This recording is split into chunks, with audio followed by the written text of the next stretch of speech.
Hey everyone, welcome back to The Ride with Lance. Today we're on the Ho Chi Cheetah and we're going to talk about the 8 things every new e-bike rider should know.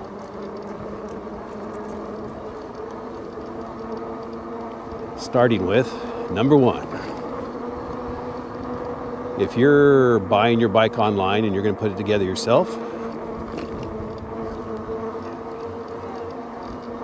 then make sure when you unpack it, you go through every nut and bolt on the bike, just to ensure everything is nice and tight and snug, and you won't have any surprises on your first or second ride of stuff falling off. Now, I've put together several bikes now, and I've found a couple nuts and bolts loose. And I've found some that are just way too tight.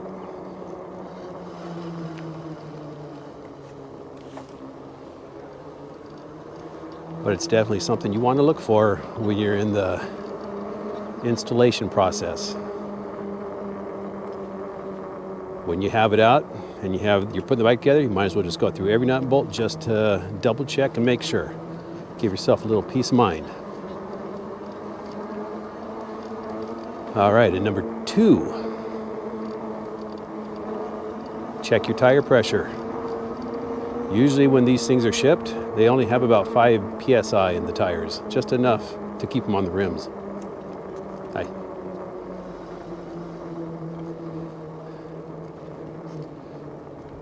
So, don't make the assumption that everything is perfect in that shipping container. Check the tire pressure, pump it up.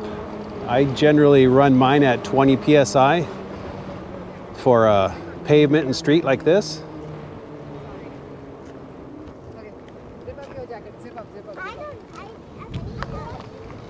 And just a little lower when I'm on like a dirt trail.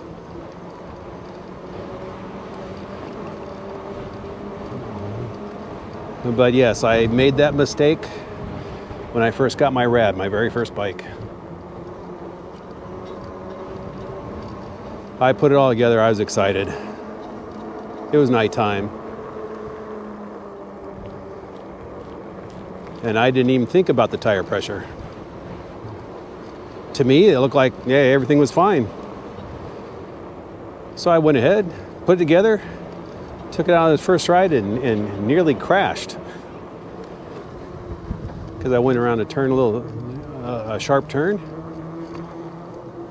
and it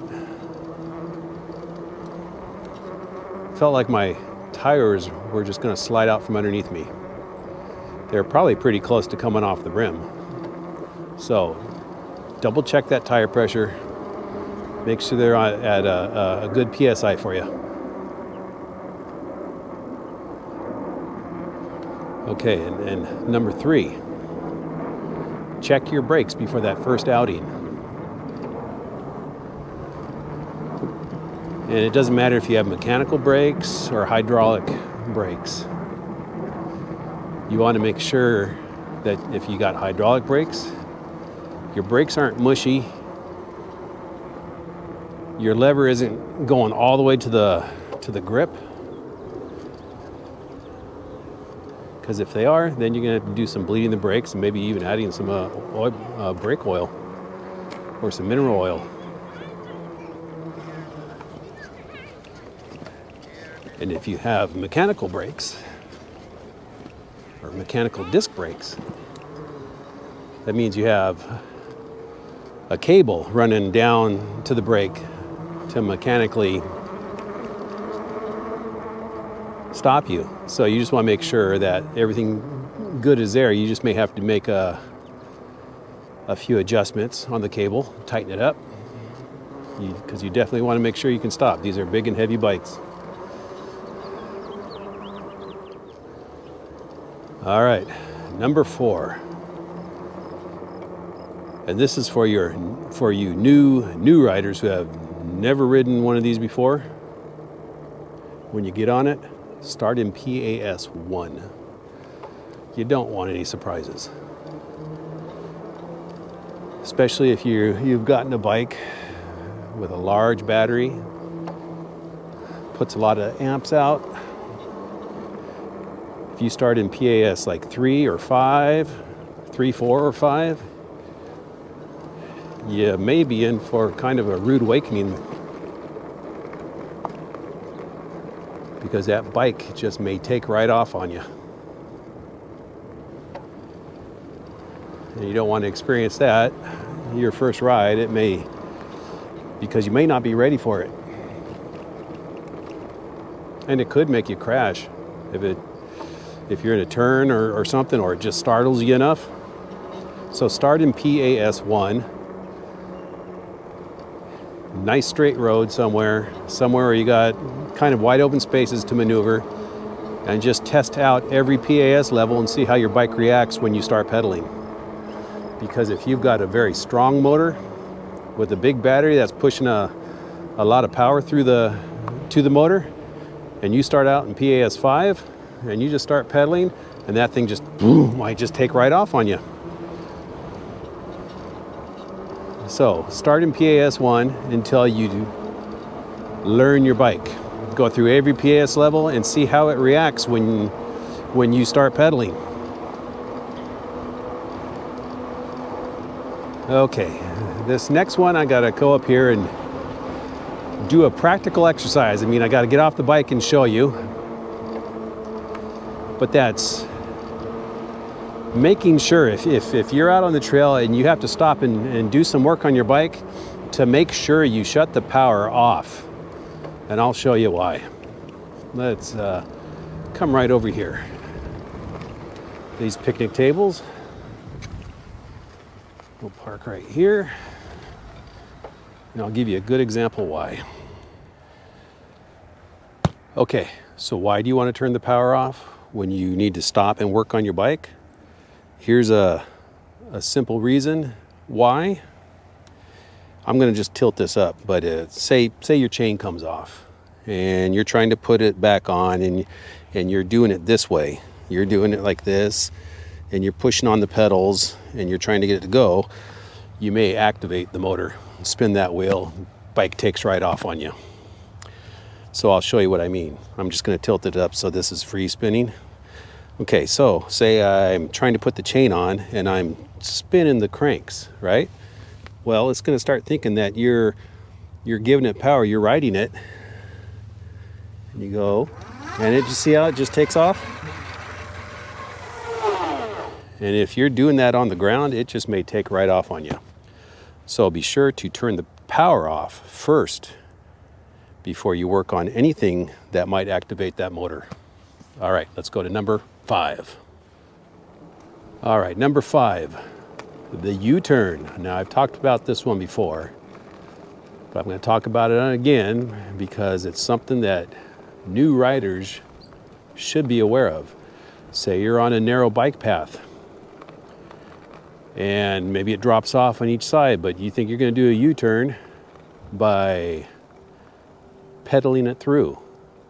In other words, you're going to do this and you're going to try and make your U-turn without putting your feet down and going this way. Well, that also can get you into trouble really quick.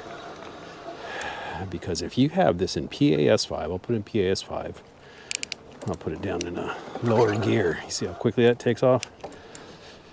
And you decide that you're gonna try and slowly pedal through, and it picks up, and all of a sudden it gets away from you. It's gonna push forward. It could knock you down, could knock you into people, could just knock you off the trail.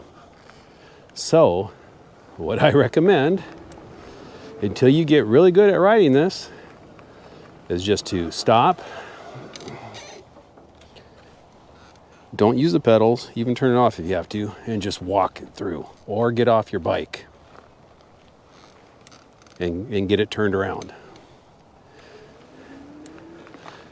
Because again,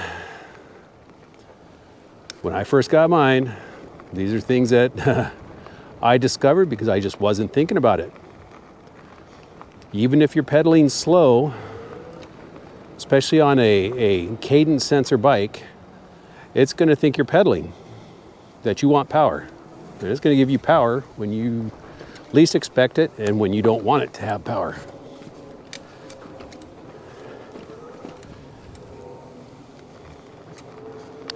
Okay, and for number, what are we?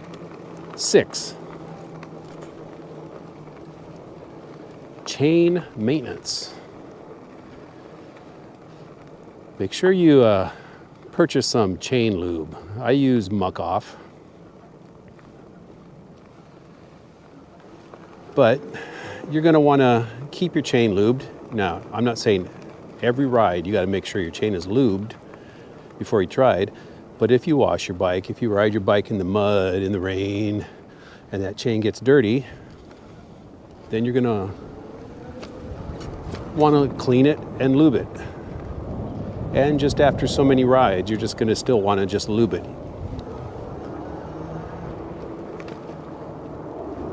You don't want a lot of muck and mud and dirt and grime to build up on your chain. It will reduce the lifespan of your chain, it will wear it out, and maybe even break it. So they do make some cheap products that will clean your chain. And then after you're done cleaning it, lube it. Just keep it in good working order. It'll make it last longer. And it won't get you stuck out on the trail for some reason that it breaks because it wore out, because a lot of dirt and grime just wore down the links. All right, so what are we up to? Number 7? I think I'm out of order. I'll have to look at my list again. But number 7, the battery. Now, don't think that as soon as the ride is over, that you just need to put it right back on the charger. Even if you haven't ridden very much, let the battery set for a while, because these things will warm up inside. And it's not because you're worried about creating a fire or something. It's more about, the lifespan of your battery. So don't pull your battery out or just plug it in as soon as you get back from your ride. Let the battery sit for an hour or so, let it cool down, and then you can plug it in. And also, even just don't leave your battery on the charger all the time. Even though most of these come with smart chargers now, some of them don't. So as soon as the battery's charged, just pull it off. Put it back on the bike, put it on the shelf. And most of them will hold a charge. Most of them don't lose a charge right away. I've had my bikes charged up and they still got to stay full charge after a couple weeks. Now, if you're talking a whole season, like a whole winter season of sitting on the shelf, yeah, you're probably going to lose some charge. In that case, you just plug it back in.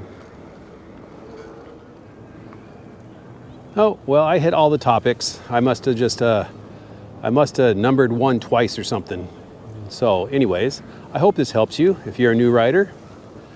Hope this gives you a little more insight on what to look out for. So I hope you have a great day, a great ride, and I will see you on my next video. Bye.